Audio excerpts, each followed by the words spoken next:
ഉളുപ്പുണ്ടാവും. ഒരാൾ ഡിവോഴ്സായി, ഈ ഡിവോഴ്സായി കഴിഞ്ഞ് കഴിഞ്ഞാൽ പിന്നെ അയാൾ മുഞ്ചി തെറ്റി വീട്ടിലിരിക്കണമെന്നാണോ ഈ നാട്ടുകാർ വിചാരിക്കുന്നത്? മലയാളികളുടെ പൊതുവായിട്ടുള്ളൊരു ധാരണയാണ്. പച്ച മലയാളത്തിൽ മായും കായും പൂയും തായും ചേർത്ത് വിളിക്കാൻ എനിക്ക് അറിയാഞ്ഞിട്ടല്ല. ആ പാവം പെണ്ണിനെ എന്തിനാണ് തെറി? അതിന് പക്ഷേ അവിഹിതം എന്ന് പറയാൻ പറ്റില്ല. തൂങ്ങി മരിക്കാൻ എനിക്ക് സൗകര്യമില്ല.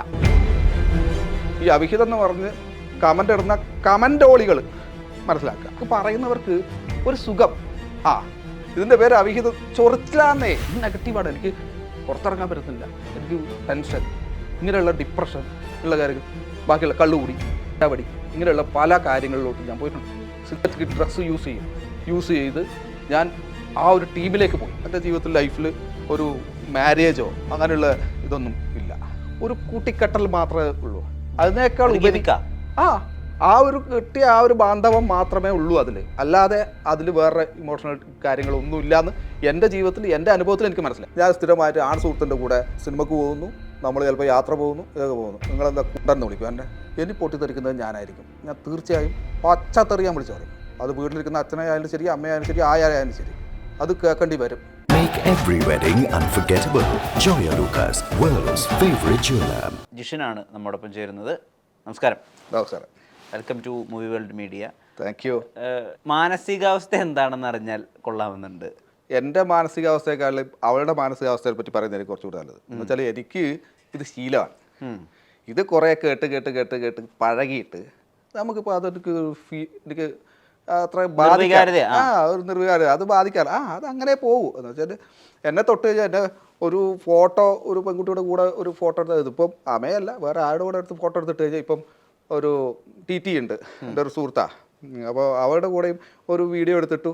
അപ്പോൾ തന്നെ ഇതാരാ, ജിഷിൻ്റെ കൂടെ കണ്ട പെണ്ണ് ആരാണ്? ഇതെന്താണ് എൻ്റെ കൂടെ പെമ്പിളരെ കാണാൻ പാടില്ലേ?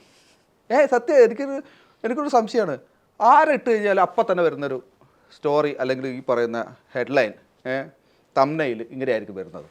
എല്ലാം പോട്ടെ, എൻ്റെ കൂടെ വിജയകുമാർ ചേച്ചി, എൻ്റെ അമ്മയായിട്ട് മണിമുത്തിൽ ചെയ്യുന്ന വിജയകുമാർ ചേച്ചിയുടെ കൂടെയുള്ള ഒരു ഫോട്ടോ വെച്ചിട്ട് ജിഷിൻ്റെ പുതിയ കല്യാണം കഴിഞ്ഞു, പുതിയ വധുവിനെ കണ്ടോ എന്ന് പറഞ്ഞിട്ട് തംബ്നെയിൽ.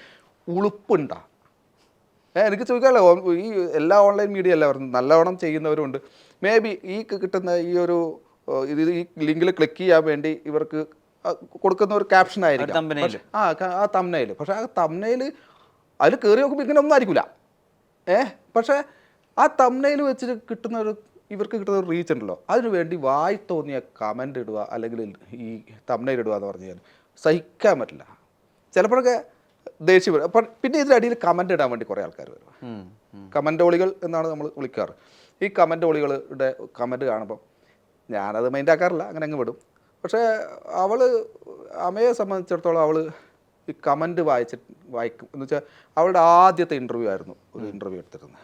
ആ ഫസ്റ്റ് ഇൻ്റർവ്യൂ അവൾ ഇത്രയും നാളും കൊടുക്കാതിരുന്ന ഒരു ഇൻ്റർവ്യൂ കൊടുത്തിട്ട് ആ ഇൻ്റർവ്യൂവിൻ്റെ അടിയിൽ വന്ന കമൻറ്റ് കണ്ടു കഴിഞ്ഞാൽ സഹിക്കൂല. സ്വാഭാവികമായും ഞാൻ പറഞ്ഞു ഇതിലേക്ക് കേട്ട് ഇതിലേക്ക് വിടണം. ഇത് കമൻ്റോളികളുടെ സ്ഥിരം പരിപാടിയാണ്. അപ്പോൾ അതിനനുസരിച്ചിട്ടുള്ള രീതിയിലാണ് ഞാൻ പോകുന്നത്. എന്നെ അത് വലുതായിട്ട് ബാധിക്കാറില്ല. മീൻസ് മെൻ്റലി എനിക്കത് ബാധിക്കാറില്ല. ഞാനത് അങ്ങനെയുള്ള രീതിയിൽ മാത്രമേ എടുക്കാറുള്ളൂ. ഈ അമ്മയ്ക്ക് വരുന്ന 1-2 കമൻറ്റുകൾ, അത് ഒന്ന് കുടുംബം തകർത്തവൾ, ഒന്നൊരു കുട്ടിയെ അനാഥയാക്കിയവൾ, വശീകരിച്ചവൾ എന്നുള്ള വിധത്തിലൊക്കെയാണ്. അങ്ങേയറ്റം മോശമായ ഭാഷയിലുണ്ട്. കുറച്ചുകൂടി ഞാൻ പാർലമെന്ററി ഭാഷയിൽ പറയുന്നതേ ഉള്ളൂ. ഇത് ജിഷൻ നേരിട്ട് വായിച്ചതാണോ അതോ അമ്മ അയച്ചു തരുന്നതാണോ? അല്ല, ഞാൻ അവൾ വായിച്ചിട്ട് എന്നോട് അഭിപ്രായം പറയാറുണ്ട്. ഞാനും വായിക്കാറുണ്ട്. ഞാൻ ഒന്നാമത് വലിയ അധികം ഇങ്ങനെ നോക്കാറില്ല. ഒരു പ്രാവശ്യം ഫസ്റ്റിലത്തെ 1-2 ദിവസം വരുന്ന കമൻസൊക്കെ ഞാൻ നോക്കി അതിനൊക്കെ ലൈക്കൊക്കെ വിട്ട് എന്തെങ്കിലും അത്യാവശ്യം നല്ല കമൻറ്റ് വിട്ട് മോശമായിട്ട് പറയുന്നവരെ ഞാൻ മൈൻഡ് ആക്കാറില്ല. ഓടാ പുല്ലേ എന്നുള്ള രീതിയിൽ ഞാൻ വെക്കാറുള്ളൂ. പക്ഷേ അവളെ സംബന്ധിച്ചിടത്തോളം ആദ്യമായിട്ടാണ് ഈ ഒരു ആക്രമണം. എന്ന് വെച്ചാൽ ഇതുവരെ ഒരു ചീത്തപ്പേരൊന്നും കേൾപ്പിക്കാതെ വളരെ നല്ല രീതിയിൽ പോയിക്കൊണ്ടിരുന്ന ഒരാളാണ്. അപ്പോൾ അവളെ സംബന്ധിച്ചിട്ട് ഒരു ക്യാരക്ടർ, അവൾ കുടുംബവളക്കിൽ ചേരുന്ന വേദിക എന്ന് പറയുന്നൊരു ക്യാരക്ടർ, ആ ക്യാരക്ടർ ഒരാളുടെ കുടുംബം തകർക്കുന്ന ഒരു ക്യാരക്ടറാണ്. ആ ക്യാരക്ടർ അവൾക്ക് ഇഷ്ടമല്ലാണ്ട് അവൾ ഇട്ടിട്ട് പോയതാണ്. എന്ന് വെച്ചാൽ ഇങ്ങനെ ഒരു ക്യാരക്ടർ ചെയ്യാൻ പോലും മടിയുള്ള ഒരാളുടെ ജീവിതത്തിൽ കയറിയിട്ട് അങ്ങനെ ചെയ്യുമെന്ന് വിചാരിക്കുന്നുണ്ടോ?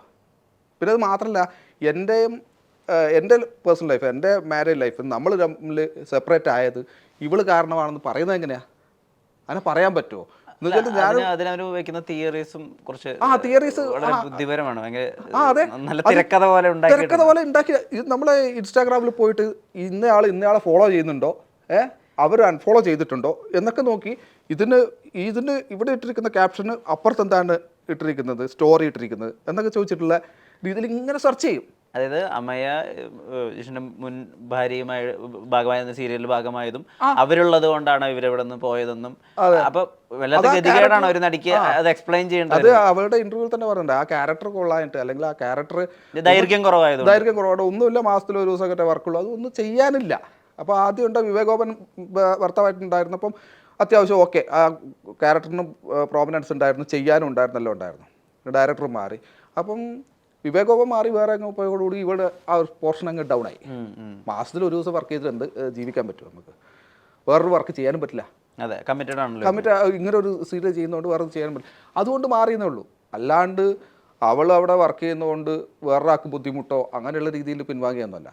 പിന്നെ ഇവൾ കാരണമാണ് എൻ്റെ ജീവിതത്തിൽ ഒരു പ്രശ്നം ഉണ്ടായിരിക്കുന്നത് പറയുന്നത് അട്ടർ നോൺസെൻസ് ആണ്, ഫ്ലോപ്പാണ്. എന്താ വെച്ച് കഴിഞ്ഞാൽ അമ്മയെ ഞാൻ പരിചയപ്പെട്ടിട്ട് ഒരു വർഷമേ ആകുന്നുള്ളൂ. എൻ്റെ ഡിവോഴ്സായിട്ട് 3 വർഷമായി. 3 വർഷം മുമ്പേ ഡിവോഴ്സ് ആയ ആളാണ് ഞാൻ. അപ്പോൾ എങ്ങനെയാണ് ഇവള് കാരണമാണ് എൻ്റെ ഡിവോഴ്സ് ആയത്, അല്ലെങ്കിൽ ഇങ്ങനെ ഒരു കുടുംബത്തിൽ കയറി കളിക്കുക ഒരു കുട്ടിയില്ലേ? അല്ല, എനിക്ക് മനസ്സിലാവാനായിട്ട് ചോദിക്കുകയാണ്. ഒരാൾ ഡിവോഴ്സായി, ഈ ഡിവോഴ്സായി കഴിഞ്ഞ് കഴിഞ്ഞാൽ പിന്നെ അയാൾ മുഞ്ചിത്തെറ്റി വീട്ടിലിരിക്കണമെന്നാണോ ഈ നാട്ടുകാർ വിചാരിക്കുന്നത്? മലയാളികളുടെ പൊതുവായിട്ടുള്ളൊരു ധാരണയാണത്. ഡാമേജ് ആയി ഡിവോഴ്സായി പിന്നെ ഇവൻ ഒരു പെണ്ണിനെ നോക്കാൻ പാടില്ല, ഇവൻ ജീവിതത്തിൽ വേറെ സന്തോഷം അനുഭവിക്കാൻ പാടില്ല, അല്ലേ? അങ്ങനെയുള്ളൊരു കാഴ്ചപ്പാടാണ്. എന്താ നമുക്ക് ഒരാളുമായിട്ട് ഫ്രണ്ട്ഷിപ്പ് വെക്കാൻ പാടില്ല. അമ്മയെ അവളുടെ ഇൻ്റർവ്യൂവിൽ പറഞ്ഞിരിക്കുന്ന സാധനം തന്നെയാണ് എനിക്കും പറയാനുള്ളത്. ഇത് നമ്മൾ തമ്മിലൊരു ഫ്രണ്ട്ഷിപ്പ്, അതിൻ്റെ മുകളിലേക്കൊരു സ്നേഹബന്ധമുണ്ട്, ഒരു മ്യൂച്വലായിട്ടുള്ള ഒരു അണ്ടർസ്റ്റാൻഡിംഗ് ഉണ്ട്, ഒരു ബോണ്ട് ഉണ്ട്. പരസ്പരം ഓരോ സ്വന്തം അനുഭവങ്ങളിൽ നിന്നുള്ള കാര്യങ്ങൾ അങ്ങോട്ടും ഇങ്ങോട്ടും ഷെയർ ചെയ്തിട്ട് ഓരോരുത്തർക്ക് വീഴ്ച വരുമ്പം അയാളെ താങ്ങി നിർത്താനും അയാളെ ഒരു കരുതൽ നൽകാനും അങ്ങനെയുള്ള ഒരു ബോണ്ടിങ് നമ്മുടെ ഇടയിലുണ്ട്. അതൊരു കല്യാണത്തിലേക്കോ അതൊരു പ്രണയമോ ഒന്നും പറയാൻ പറ്റില്ല. ഇതല്ലാതെ ഇതിന് വേറൊരു പേര് വിളിക്കാൻ പറ്റുന്നുണ്ടെങ്കിൽ അത് എന്ത് വേണമെങ്കിലും വിളിച്ചോട്ടെ, ഐ ഡോണ്ട് ഈവൻ കെയർ. അതിന് പക്ഷേ അവിഹിതം എന്ന് പറയാൻ പറ്റില്ല. ഈ അവിഹിതം എന്ന് പറയുന്നത് ഒരാളുടെ ആയിട്ട് റിലേഷൻഷിപ്പ് ഉള്ളപ്പോൾ, ഒരാളായിട്ട് ഓൾറെഡി റിലേഷൻഷിപ്പ് ഉള്ളപ്പം വേറൊരാളായിട്ട് റിലേഷൻഷിപ്പ് വെക്കുന്നത് അല്ലെങ്കിൽ അങ്ങനെ ഒരു ബന്ധം വെക്കുന്നതിനെയാണ് അവിഹിതം എന്ന് പറയുന്നത്. അതാദ്യം പ്രേക്ഷകർ മനസ്സിലാക്കുക. എസ്പെഷ്യലി ഈ അവിഹിതം എന്ന് പറഞ്ഞ് കമൻ്റ് ഇടുന്ന കമൻ്റോളികൾ മനസ്സിലാക്കുക. ഓക്കെ, ഇതാണ് അവിഹിതത്തിൻ്റെ ഡെഫിനേഷൻ. ഇനിയിപ്പോൾ ഡെഫിനേഷൻ ഞാൻ പറഞ്ഞു തന്നിട്ട് വേണം എന്ന് വെച്ചാൽ കേൾക്കുന്ന കാര്യങ്ങൾ പറയുന്നവർക്ക് ഒരു സുഖം. ഇതിൻ്റെ പേര് അവിഹിതം ചൊറിച്ചിലാന്നേ. പേഴ്സണലായിട്ട് മെസ്സേജ് അയക്കും ചിലർ. ഇങ്ങനെയുള്ള ഇതിനായിട്ട് മെനക്കെടാൻ ഇവിടെ സമയം എന്നാണ് എനിക്ക് മനസ്സിലാവുന്നത്.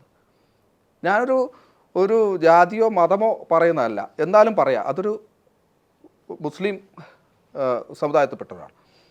മേ ബി ഇതിപ്പോൾ നിങ്ങൾ കട്ട് ചെയ്യാൻ പിടിക്കുമോ എന്താ വെച്ചാൽ ഞാൻ പറയേണ്ടത് പറയും. വീട്ടിലിരുന്നിട്ട് പുറത്തേക്ക് ഇറങ്ങാതെ, ഇതിൻ്റെ ഉള്ളിൽ തന്നെ ഇരുന്നിട്ട് പുറത്തേക്ക് ഇറങ്ങാതെ ഈ കാണുന്നത് മാത്രമാണ് ലൈഫ് എന്ന് വിചാരിച്ചിട്ട് ജീവിതം തള്ളി നിൽക്കുന്ന ഇവർക്കുണ്ടാകുന്ന ഫ്രസ്ട്രേഷനാണ് ഈ പറയുന്ന കമൻറ്റിലൂടെ പുറത്തു വരുന്നത് എന്ന് ഞാൻ പറയും. അത്രേ ഉള്ളൂ. അത് ഇവർക്ക് ഇല്ലാത്ത സന്തോഷം, ഇവർക്ക് കിട്ടാത്ത സന്തോഷം, ഇത് ബാക്കിയുള്ളവരുടെ ലൈഫിൽ കാണുമ്പോൾ ഉണ്ടാകുന്ന ചൊറിച്ചൽ, ഇതാണ് ഈ കമൻ്റോളികളുടെ പ്രശ്നം. ഇവർ നമുക്ക് തരുന്നത് ഹരാസ് ചെയ്യുക. ഇപ്പം കണ്ടില്ലേ, ഒരാൾ വെറുതെ പറഞ്ഞതിന് അദ്ദേഹം പോയി തൂങ്ങി മരിച്ചു. ഇങ്ങനെ ഒന്നും തൂങ്ങി മരിക്കാൻ എനിക്ക് സൗകര്യമില്ല. ഞാൻ നേരത്തെ പറഞ്ഞ പോലെ തന്നെ ഒരു കല്യാണം ഫെയിലിയറായി, അല്ലെങ്കിൽ ഞാനൊരു ഡിവോഴ്സായി എന്ന് വെച്ചിട്ട് മുഞ്ചി തെറ്റി വീട്ടിലിരിക്കാൻ ഞാൻ തയ്യാറല്ല. എനിക്ക് എൻ്റെ ലൈഫ് മുന്നോട്ട് കൊണ്ടുപോകും. ഞാനിങ്ങനെ ഇരുന്നിട്ട് എന്താ കിട്ടാൻ? ആർക്ക് പോയി? എനിക്ക് പോയി അല്ലേ? എൻ്റെ ജീവിതത്തിൽ ഉണ്ടാകുന്ന സന്തോഷം. അമ്മയായിട്ട് പരിചയപ്പെടുന്നതിന് മുമ്പ് വരെ എന്ന് വെച്ചാൽ ഡിവോഴ്സ് ആയിട്ടുള്ള ഒരു 2 വർഷക്കാലം ഞാൻ ഭയങ്കര ഡിപ്രഷനിലായിരുന്നു.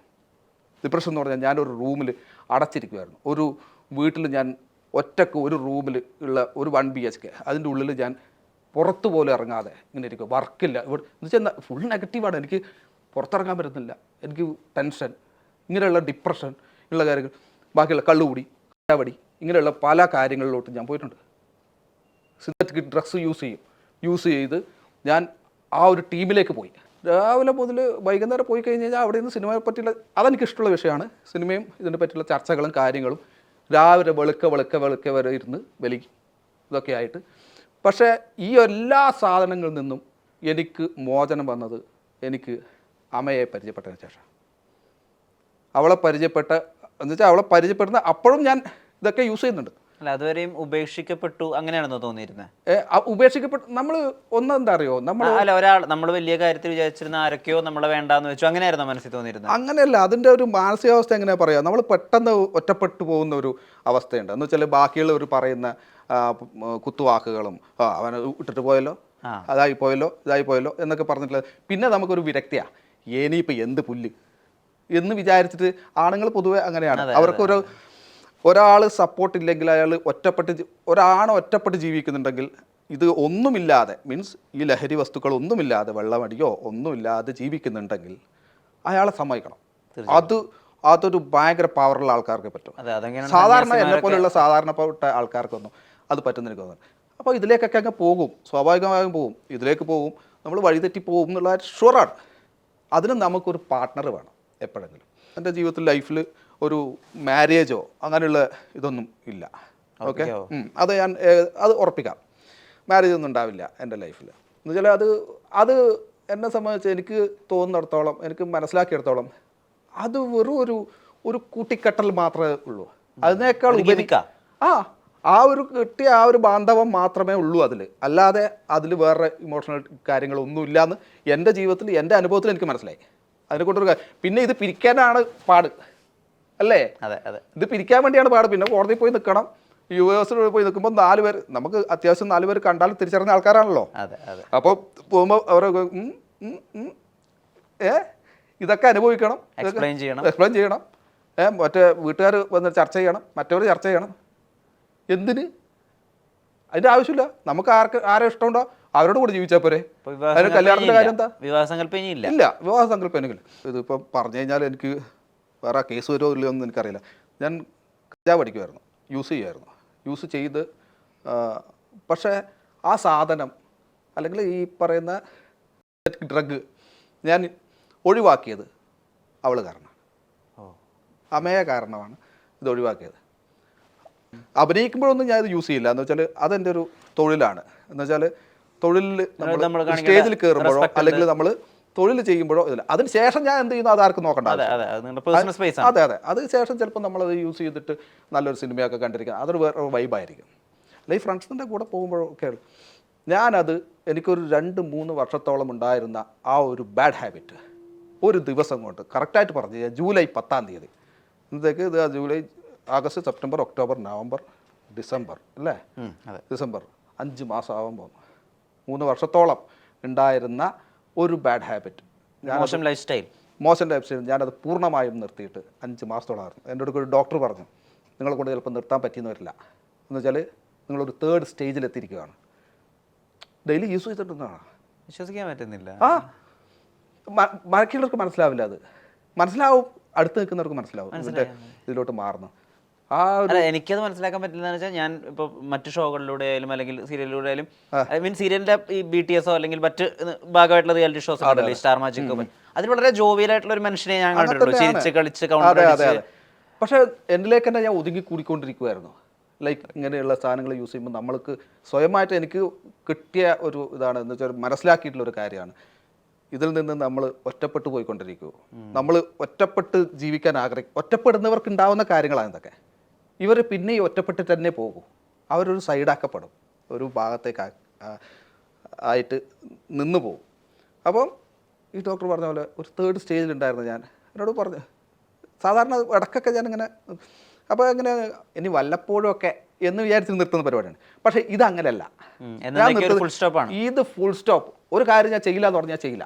അതെൻ്റെ ഒരു ശൈലിയാണ്. ഞാൻ എപ്പോഴും ചെയ്യുന്നൊരു കാര്യമാണ്. ഞാൻ ഒരു കാര്യം ചെയ്യില്ല എന്ന് പറഞ്ഞാൽ തല പോയാലും പിന്നെ ഒരു കാര്യം ഞാൻ ചെയ്യില്ല. അത് നമ്മുടെ കണ്ണൂർക്കാരുടെ ഒരു കാര്യം. പറഞ്ഞു കഴിഞ്ഞാൽ പറഞ്ഞാണ്. അങ്ങനെ ഞാനത് ഒറ്റയടിക്ക് നിർത്തി. പിന്നെ ഞാനത് യൂസ് ചെയ്തില്ല. അമ്മയുടെ സ്നേഹമാണ് കാരണം. സ്നേഹം, കെയറിങ്, ഞാൻ പറഞ്ഞില്ലേ, ആ ഒരു ബോണ്ടിങ് ഉണ്ടല്ലോ, അതൊരു കാരണം എന്ന് പറയാം. എനിക്കും തോന്നണം, അത് തോന്നിപ്പിക്കുക എന്നാണെന്നുള്ള ഒരു കാര്യമാണ്. ഇപ്പോൾ ഞാൻ എൻ്റെ ഒരു ആൺ സുഹൃത്തിൻ്റെ കൂടെ ഞാൻ സ്ഥിരമായിട്ട് ആൺ സുഹൃത്തിൻ്റെ കൂടെ പിന്നെ സിനിമക്ക് പോകുന്നു, നമ്മൾ ചിലപ്പോൾ യാത്ര പോകുന്നു, ഇതൊക്കെ പോകുന്നു. നിങ്ങളെന്താ കുണ്ടെന്ന് വിളിക്കുമോ? എൻ്റെ വിളിക്കുമോ? അതെന്താ ഒരു പെൺകുട്ടി ആയി കഴിഞ്ഞാൽ എന്താ പ്രശ്നം? പെൺകുട്ടിയോട് കൂടെ എനിക്ക് പോകാൻ പാടില്ലേ? അതിന് മാത്രം എന്താണ് നിങ്ങൾ ഈ അവിഹിതം എന്ന് പറഞ്ഞ് കാണുന്നത്? എനിക്ക് മനസ്സിലാവുന്നില്ല. ഇതൊന്നും പാടില്ലേ മനുഷ്യന്മാർക്ക്? ഒരാൾ സന്തോഷിക്കാൻ പാടില്ലേ? ഒരാൾക്ക് ജീവിതത്തിൽ ഈ ഒരു ട്രാജഡി ഉണ്ടായിക്കഴിഞ്ഞാൽ പിന്നെ ഇങ്ങനെ ഇരിക്കണം എന്ന് തന്നെയാണോ പ്രേക്ഷകർ വിചാരിക്കുന്നത്?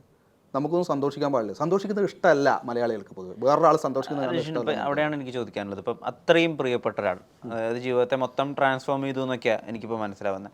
അങ്ങനെ ഒരാളെയാണ് ദുർനടപ്പുകാരി എന്നുള്ള രീതിയിലൊക്കെ നിങ്ങളുടെ ഒരുമിച്ചുള്ള ഫോട്ടോകളുടെ അടിയിൽ വന്ന് കമൻറ്റ് ചെയ്യുക, അല്ലെങ്കിൽ ഈ ഫോട്ടോകൾ മൊത്തമായിട്ട് കോപ്പി ചെയ്ത് വിട്ടിട്ട് സ്ലോ മോഷനിൽ ഇട്ടിട്ട് യൂട്യൂബിൽ വോയിസ് ഓവർ കൊടുത്തിട്ടുള്ള കഥകൾ. അങ്ങനെ ഇപ്പോൾ കണ്ണൂർക്കാരുടെ ഒരു ശൈലി ഉണ്ടല്ലോ, അവർക്ക് വരുന്ന ഒരു രക്തത്തിളപ്പുണ്ട്. എല്ലാവരെയും അല്ല, അതിലുള്ള യുവാക്കൾക്ക് ഉണ്ടാകുന്ന ഒരു രക്തത്തിളപ്പുണ്ട്. അത് മുഴുവനായി പ്രതികരിക്കും പെട്ടെന്ന്. ചിലപ്പോൾ അത് കായികമായിട്ടായിരിക്കാം, ചിലപ്പോൾ അത് വാക്കുകളെ കൊണ്ടായിരിക്കാം.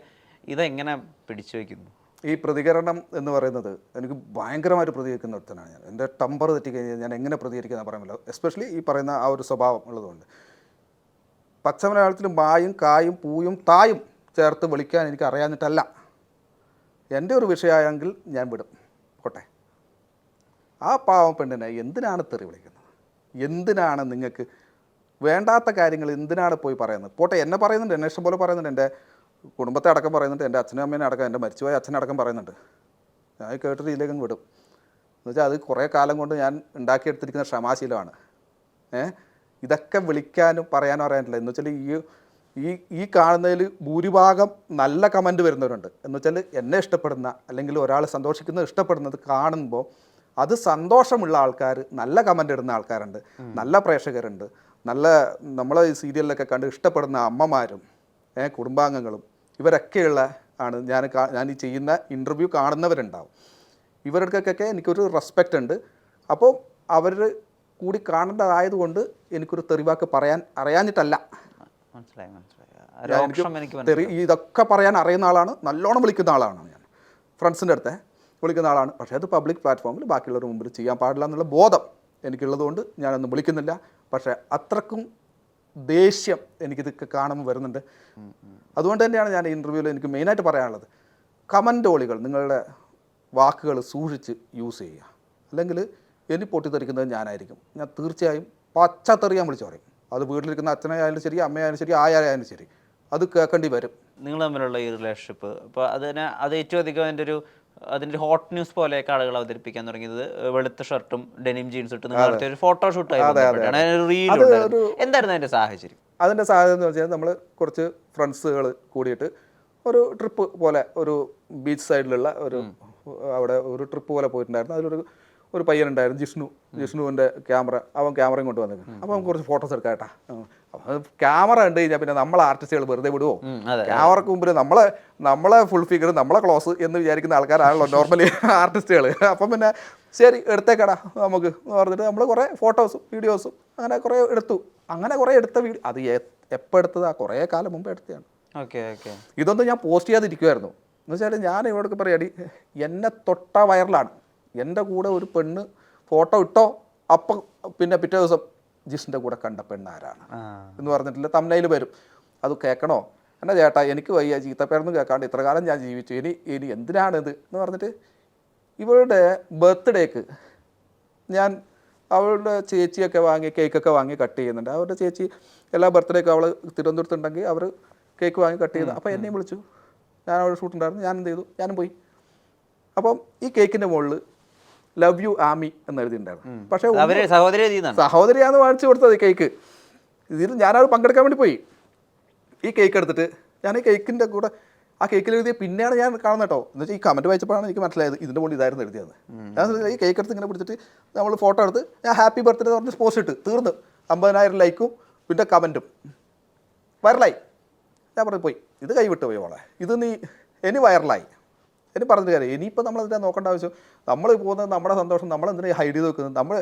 എൻ്റെ ഫോണിൽ ഗാലറിയിൽ നിറച്ച് നമ്മൾ പോയില്ല ട്രിപ്പ് പോയിട്ടുള്ളതും നമ്മൾ അങ്ങോട്ടും ഇങ്ങോട്ട് പോകുമ്പോൾ സിനിമക്ക് പോകുമ്പോൾ എടുത്തതും ഫോട്ടോസും കാര്യങ്ങളും ഒക്കെ തന്നെ ഉണ്ട്. ഇതെന്തിനാ എൻ്റെ ഫോണിൽ തന്നെ വെക്കേണ്ട ആവശ്യം എന്താ? ഇത് നമ്മുടെ സന്തോഷങ്ങളല്ലേ. ഇത് നമുക്ക് ഇൻസ്റ്റാഗ്രാമിൽ ഇട്ടൂടെ? ആ വീഡിയോ ആണ് ഇട്ടത്.